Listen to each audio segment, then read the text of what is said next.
ഇന്റർനെറ്റിൽ പലതവണ കണ്ട ഈ മനോഹരമായ കനാൽ ഇന്ന് ഞാൻ നേരിട്ട് ആസ്വദിക്കുകയാണ്. Welcome to Giethoorn, Netherlands. ലോകത്തിലെ ഏറ്റവും പോപ്പുലർ ഡെസ്റ്റിനേഷൻ. ഈ ഒരു സ്പെക്ടാക്കുലർ പ്ലേസിനെ ആൾക്കാർ വിളിക്കുന്നത് ഡച്ച് വെനിസ് അല്ലെങ്കിൽ വെനിസ് ഓഫ് ഡച്ച് എന്നുമാണ്. ഇത്രയും ക്യൂട്ട് വില്ലേജ്, ഈ ഒരു സ്ഥലത്ത് റോഡുകളോ കാറുകളോ വണ്ടികളോ ഒന്നുമില്ലെങ്കിൽ നിങ്ങൾ വിശ്വസിക്കുമോ? ബട്ട് യെസ്, നടന്നു പോകാം അല്ലെങ്കിൽ ബോട്ടിൽ മാത്രം യാത്ര. 18th and 19th സെഞ്ച്വറിയിൽ ബിൽഡ് ചെയ്ത ഹൗസസ് ആണിത്. പക്ഷെ എങ്ങനെ ഇപ്പോൾ വരെ ആൾക്കാർ ഇതിൽ താമസിക്കുന്നു എന്നൊരു ചോദ്യം വരും. കാലത്തിനനുസരിച്ച് ഇതിൽ കുറേ റെനോവേഷൻസ് നടന്നിട്ടുണ്ട്. ഒരുപാട് ചേഞ്ചസ് വരാതെ മോഡേൺ അമ്യൂണിറ്റീസ് ഉള്ളിൽ ഉൾപ്പെടുത്തിയിട്ടുണ്ട്. ഗീത്തോൺ കണ്ട് രസിക്കാനുള്ള ബെസ്റ്റ് വേ ബോട്ട് യാത്രയാണ്. ബോട്ട് റൈഡിന് ശേഷം നമുക്കൊരു ചെറിയ വാക്ക് ഈ കനാൽസിലൂടെ എടുക്കാം. ഓരോ വീടുകളും എങ്ങനെ മനോഹരമായി അവർ മെയിൻറ്റെയിൻ ചെയ്യുന്നു, ചെറിയ ചെറിയ വീടുകളാണെങ്കിലും എത്ര അടിപൊളിയായിട്ടാണ് അവരത് സംരക്ഷിക്കുന്നത് എന്നൊക്കെ നമുക്ക് കണ്ട് രസിക്കാം. പിന്നീട് നമുക്കൊരു ചെറിയ ഡ്രിങ്ക്, റെസ്റ്റോറൻറ്റിൽ പോയി ഡച്ച് സ്റ്റൈൽ ഫുഡ് കഴിക്കാം. അങ്ങനെ കുറേ സംഭവങ്ങൾ നമുക്ക് ഗീത്തോണിൽ ചെയ്യാൻ പറ്റും. ഇതൊരു പോപ്പുലർ ടൂറിസ്റ്റിക് ഡെസ്റ്റിനേഷൻ ആണെങ്കിൽ പോലും ഇവിടുത്തെ ഫുഡ് ആൻഡ് ഡ്രിങ്ക്സ് അത്ര എക്സ്പെൻസീവ് ആയിരുന്നില്ല കമ്പാരിങ് ടു അതർ പ്ലേസസ്.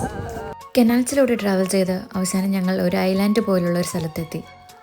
അവിടെ നിന്ന് എക്സ്പ്ലോർ ചെയ്യാൻ തോന്നി. അവിടെ നിന്ന് കുറച്ച് ഫോട്ടോസും വീഡിയോസൊക്കെ എടുത്ത് ഞങ്ങൾ അവിടെ നിന്ന് ഇറങ്ങി.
കോൺഫിഡൻസ് ആണ്, നോക്കാം.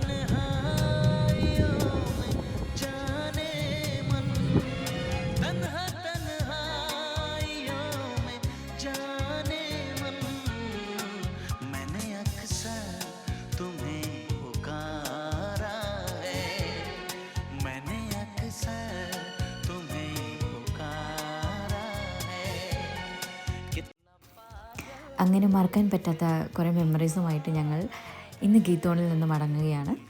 ആൻഡ് നാളെ ഞങ്ങൾ പിന്നെയും നെതർലാൻഡ്സ് എക്സ്പ്ലോർ ചെയ്യും. So stay tune for more videos.